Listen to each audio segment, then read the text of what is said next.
यानी एरोबिक और cardiorespiratory fitness, CRF, मतलब हार्ट रिलेटेड, बेसिकली जो एक्टिविटी जिससे अपना हार्ट रेट बढ़े, majority major muscles of the body include हो और ऑक्सीजन लगे, सो वो एक्सरसाइज को हम एरोबिक एक्सरसाइज बोलते हैं। ये फर्स्ट हो गया। सेकंड क्लास आता है रेजिस्टेंस ट्रेनिंग। रेजिस्टेंस ट्रेनिंग यानी बॉडी के अगेंस्ट कोई रेजिस्टेंस हो। For example strength training is type of a resistance training. तो जो हम लोग जिम में करते हैं डंबल्स के साथ, या फिर बॉडी वेट हो गया, बैंड्स हो गए, मेडिसिन बॉल, ये सब इक्विपमेंट के साथ जो हम करते हैं, that exercise is type of exercise is called resistance training. Third category हो गई flexibility. Flexibility means range of motion around a joint.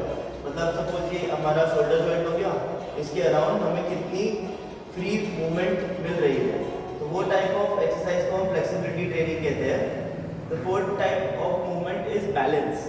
जो एल्डरली लोग हैं उनके लिए specially this is very important, balance training, क्योंकि at a certain age risk of fall increase, तो ये कम करने के लिए balance training is very helpful.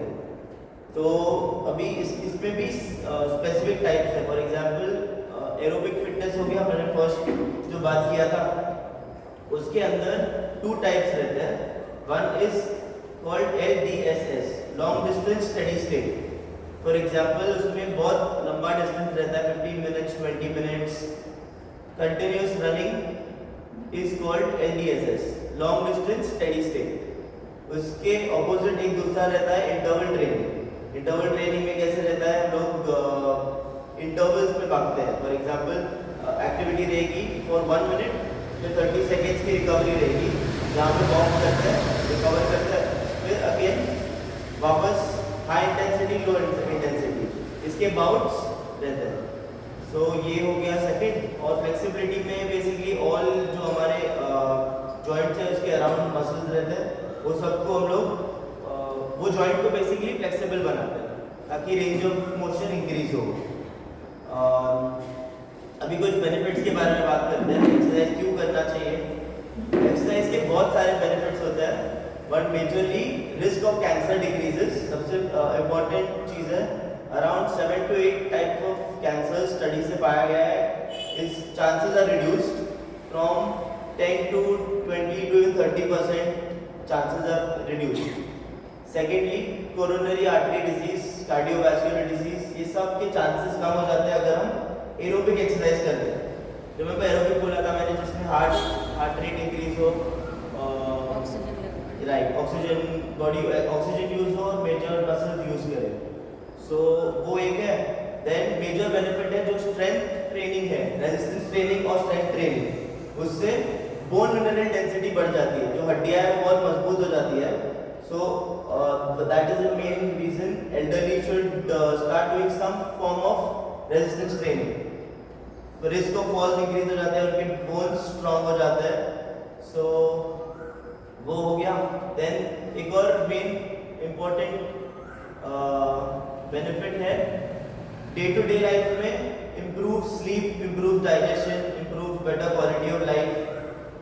Exercise करने से body releases endorphins, तो not even physically, mental level पे भी इसका बहुत बड़ा असर है। डिप्रेशन लेवल्स कम हो गए हैं due to exercise, so mental levels are also increased by exercise.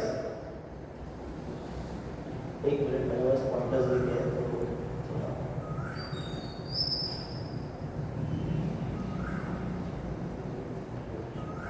Cholesterol, diabetes, again ये 2 कॉमन बीमारी है, high blood pressure, cholesterol, diabetes.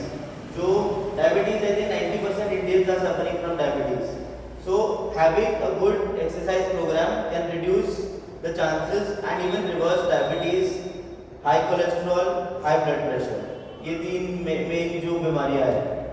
Next types, main resistance training में there are 5 basic types of exercise what you do. So how do you plan exercise? First हो गया push movements. For example उसमें major muscles use होते हैं chest, shoulders and triceps. So ये push एक category हो गया. Second is pull. Pulling muscles body के बैक हो गई, बाइसेप्स हो गए. Third is a squat movement. Squat movement में लेग्स यूज हो जाता है, quadriceps, hamstrings, glutes. Fourth movement हो गया हिंज पैटर्न. हिंज अगेन लो बॉडी मसल यूज होते हैं. And the fifth pattern is crunch pattern, इसमें बॉडी के कोर मसल्स इन्वॉल्व हो जाते हैं. सो ये 5 बेसिक मूवमेंट्स हैं जो एक प्लान में इंक्लूड कर सकते हैं एंड होल बॉडी डेवलपमेंट हो जाता है just by training these 5 groups. Okay, so guidelines की बात करते हैं.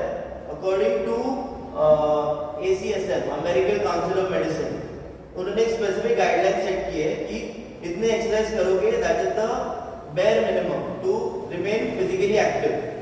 जो ये नहीं करते they are considered as sedentary individuals. 150 minutes of aerobic exercise at least एक वीक में at least 150 minutes of aerobic endurance can be divided between 3 to 5 sessions. If ये करोगे you are considered as physically fit for 3 months continuous अगर रहेगा तो ही. Okay, ये first है. Second, resistance training के लिए guidelines है minimum 3 days a week involving majority of the major muscle groups. अभी जो main muscle groups थे, those muscles at least 3 times a week. So basically this was a gist of exercise. क्या होता है, types of exercises. One or two. One is One or two. And two. 1 and 2. Both have to be done. Aerobic and- yeah, both are important because both के benefits अलग है.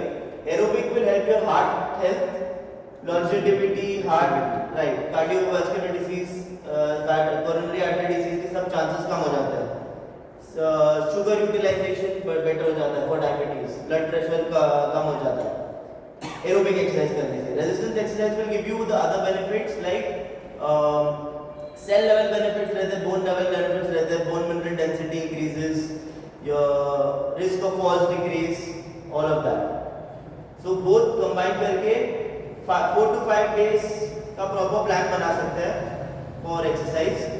So अभी practical कर लेते हैं. We'll do basic body weight से whatever movements we can do to hit all the muscle groups. So first we start with warm up. Please stand up.